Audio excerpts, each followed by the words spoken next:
அனைவருக்கும் வணக்கம். என் பெயர் சாலா பிரியதர்ஷினி. நான் 8ஆம் வகுப்பு படிக்கிறேன். ஊராட்சி ஒன்றிய நடுநிலைப்பள்ளி மீசநல்லூர். இப்போ நான் சந்திராயன் 1 பத்தி சொல்ல போறேன்.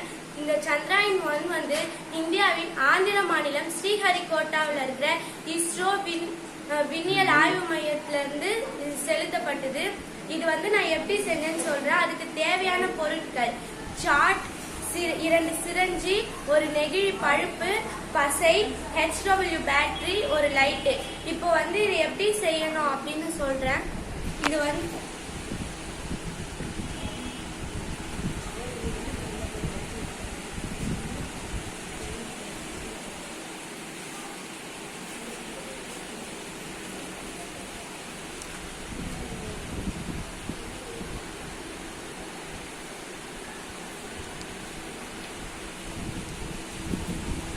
முதல்ல ஒரு சார்ட்டை செவ்வக வடிவத்துல கட் பண்ணி ஒரு உருளையா மடிச்சுக்கணும். அதுக்கப்புறம் அந்த உருளையை விட சின்ன 2 உருளையை செஞ்சு வச்சுக்கணும்.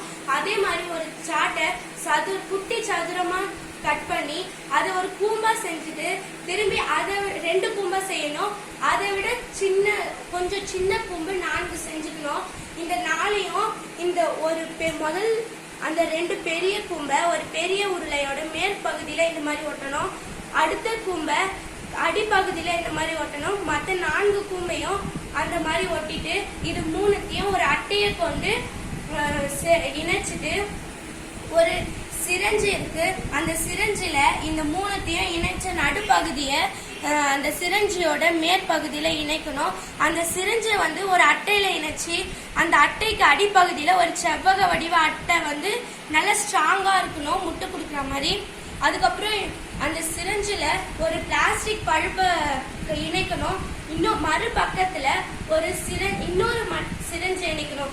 இப்போ ஒரு சிரஞ்சு உள்ள கொஞ்சம் தண்ணி ஊத்திக்கணும். இந்த சிரஞ்சு அழுத்தம் கொடுக்கும் பொழுது இந்த ராக்கெட் கொஞ்சம் மேலே ஏறும்.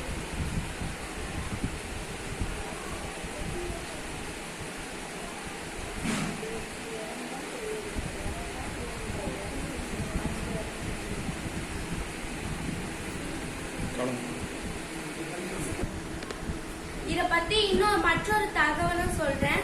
இது இப்போ நம்ம தமிழ்நாட்டுல குலசேகரப்பட்டினம் அப்படின்ற இடத்துல ஒரு ராக்கெட் ஏவுதளம் அமைக்க போறாங்க.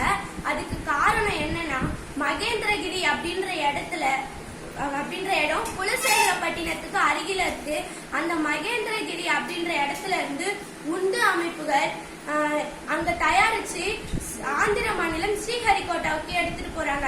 இதுக்கு நடுவுல 2 மாநிலம் இருக்கு. ஐயோ, இது ரொம்ப எடுத்துட்டு போறதுக்கு கஷ்டமா இருக்கே அப்படின்னு சொல்லிட்டு அவங்க என்ன பண்றாங்கன்னா, அந்த குலசேகரப்பட்டினத்திலேயே ராக்கெட் ஏவுதளத்தை அமைச்சா என்ன நல்லா இருக்கும் அப்படின்னு யோசிச்சு அங்க ராக்கெட் ஏவுதளத்தை அமைச்சிட்டு இருக்காங்க. அந்த பணிகளும் மும்முரமா செயல்பட்டு இருக்கு. இன்னொரு காரணம், அது கடலோரத்துல இருக்கிறதுனால அங்க ராக்கெட் ஏவுதளம் அமைக்கிறாங்க. நன்றி, வணக்கம்.